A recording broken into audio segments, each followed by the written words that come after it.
Урматтуу жетекчилер, урматтуу коллегалар, жергиликтүү өзүн өзү башкаруу бийлиги, то есть бул айыл өкмөттөр, акимдер, губернатор өзүнүн ишин толук кандуу жүргүзүү үчүн толук мүмкүнчүлүк түзүлгөн эмес.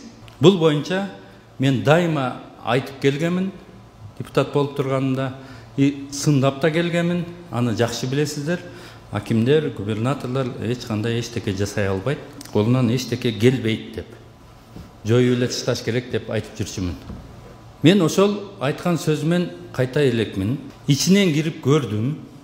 Ички тамырынан жергиликтүү бийлик эмне үчүн элетте өнүгүү болбой атат, эмне үчүн ички жана сырткы миграция бүгүнкү күнгө чейин токтой элек, эмне үчүн элдин жашоосу жакшырбайт деген изденүүдө келетам. Бул боюнча менин айта турган оюм децентрализация деген түшүнүк бар. Жөнөкөй тил менен чечмелегенде, борбордук бийлик жергиликтүү бийликтин өзүнүн бийлигин колуна бериш керек. Тилекке каршы борбордук бийлик өзүнө жыйнап алган. Бул деген дыйканды талаага кетмени жок чыгарып кою, колуң менен тырмала деген түшүнүк. Себеби баарыңыздар билесиздер, айыл өкмөттөрдүн бийлиги жокко эсе жери, токою, суусуна ээ эмес. Жайытка ээ эмес, токойго ээ эмес, айыл чарба ал жерде өзүнүн кичинекей зданиясы менен, ошо эли менен бир өзүнүн аппаратындагы 10-15 сотрудниги менен, же болбосо 6-7 сотрудник ушулар менен гана чектелген. Акимдердики дагы ошондой. Мыйзамда акимдердин мүмкүнчүлүгү өтө жогору деп жазылган. Тилекке каршы иш жүзүндө андай эмес. Акимдердин территориясындагы борбордук бийликтин өкүлдөрү аким иштен алып, иштен коюп өзү алардын кадрдык саясатын жүргүзүш керек. Андай эмес. Губернатордун иши бүт жалпы болуп аткан ишти координация кылуу. Болду. Жасаган иши ошол. Менин айтайын дегеним, күч органдары борбордук бийликке баш ийиш керек. Калганы кадрдык саясаты, каржы маселеси, ички чарба иштери баары айыл өкмөт, аким, жергиликтүү бийлик, губернаторлор өздөрү чечиш керек. То есть бийликти борбордук бийлик эл менен бөлүшүш керек. Өзүңөрдү өзүңөр баккыла деген маселени кабыргасынан коюп, ошону өлкө башчысы, өкмөт башчысы ушул тарапка көңүл буруш керек. Антпейин бул иштен биз алдыга жыла албашыбызды мен көзүм жетти. Ичинен көрдүм. Жергиликтүү бийликте калыптанган система менен ким жетекчи болуп келбесин, Уинстон Черчиллди алып келип койсо да алдыга жылбайт.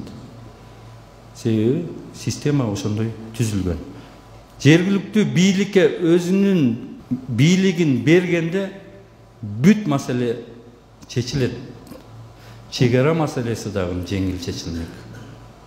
Башка маселелер дагы жеңил чечилмек. Менин келип иштеп, ошонун ичинен ийгиликтөө жүргүздүм. Ушул 7 айдын ичинде өзүмө өзүм бир анализ кылдым. Ошондуктан менин коллегаларым, башка областтын губернаторлору да ушинтип кыйналып атышат.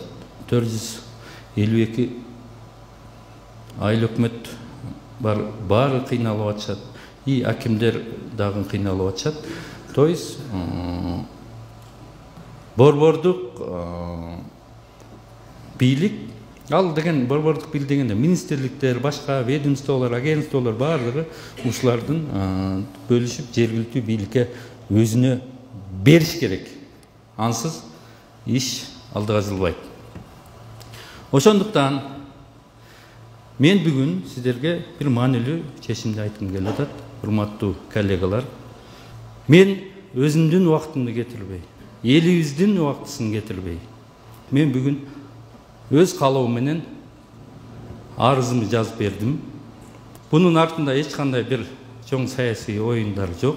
Бул жеке менин өзүмдүн чечимим болду. Бул дагы бир жергиликтүү бийликке, жогорку бийликтин көңүл буруусуна түрткү болсо экен деген гана ой болуп атат. Сиздер менен, бириңиздер менен дагы семменге келген жокпуз. Жакшы иштештик. Баарыңыздар мени колдодуңуздар. Мен колуман келишинче сиздерди колдодум. Ошондуктан баарыңыздарга рахмат.